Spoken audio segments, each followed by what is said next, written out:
یہ بڑے دکھ کی بات ہے، کیونکہ امام خامنئی صاحب ہم سب کے بھی روحی امام بھی تھے اور عالم دین کی بھی حیثیت سے دنیا میں ظلم خلاف وہ ایک ایسے انسان تھے جو اپنی لڑائی حکمت عملی سے لڑ رہے تھے، اور وہی اسرائیل اور امریکہ نے جو جوائنٹ اٹیک کر کے ان کو مرایا ہے، یہ بڑے دکھ کی بات ہے اور افسوس ہے۔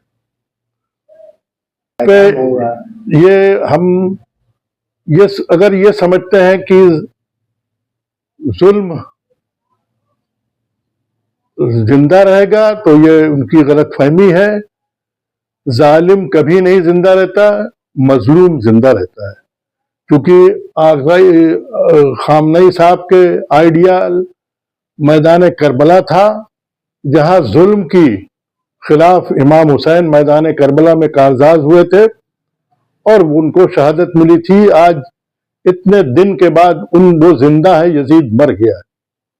یہ خامنئی صاحب وہ چیز ہے جو ہر ایک کے دلوں میں، پورے دنیا کے دلوں میں، مومنوں کے دلوں میں، انسانیوں کے دلوں میں زندہ ہے اور زندہ رہیں گے، کیونکہ وہ انسانیت کی لڑائی لڑ رہے تھے اور یہ ظالم کے خلاف کھڑے ہوتے تھے۔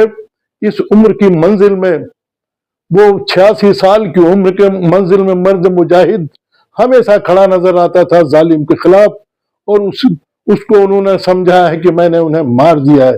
قسم خدا کہ میں رب کعبہ کی قسم کھا کہتا ہوں کہ خامنئی صاحب زندہ ہیں اور زندہ رہیں گے، اس لیے کہ جو انسانیت کا علمبردار ہوتا ہے، جو انسانیت کا علمبردار ہوتا ہے، وہ تا قیامت تک زندہ رہے گا۔ ان کی روحیں اس عظیم دونوں جہاں میں پرواز کرتی رہیں گی اور سب کے ان جیسے مومنوں کو پیدا کرتی رہیں گی۔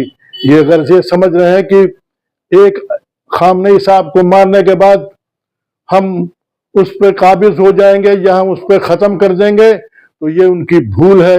بیت المقدس ایک عظیم مقصد کے لیے خامنئی صاحب دنیا سے رخصت ہوئے، کیونکہ ان کا کوئی معاملہ نہیں تھا، فلسطین کا معاملہ تھا اور بیت المقدس کا معاملہ تھا۔ یہ عظیم قربانی ہے، ان کی شہادت ہے، اور وہ ہم زندہ تھے، ہم زندہ ہیں، ہم زندہ رہیں گے، کرنوں کے مٹانے سے نہ مٹے ہیں نہ مٹیں گے، ہم زندہ تھے، ہم زندہ ہیں، ہم زندہ رہیں گے۔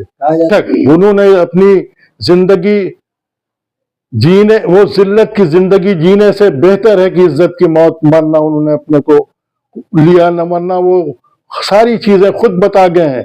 انہوں نے 2 روز پہلے یہ کہا تھا کہ انشاءاللہ ہم آپ کو اگلے ہفتے جنت البقیع میں ملیں گے، یہ ان کا کہنا تھا، یہ ان کی روحانی بات تھی۔ اور دعائیں کریں ان کے لیے، اور اپنے میں ہمت اور قوت اسی طریقے سے پیدا کریں، اور ظلم کے خلاف ہمیشہ لڑنے کی ان کی جو بتائی ہوئی چیزیں ہیں ان پہ عمل کرنے کی کوشش کریں۔ یہی ان کی سب سے بڑی روحانی غذا ہوگی۔ اور یہ جو لوگ سمجھتے ہیں کہ خامنئی صاحب نہیں ہے، تو یہ ان کی غلط فہمی ہے، بھول ہے۔ خامنئی صاحب بنا گئے ہیں بہت سے لوگوں کو۔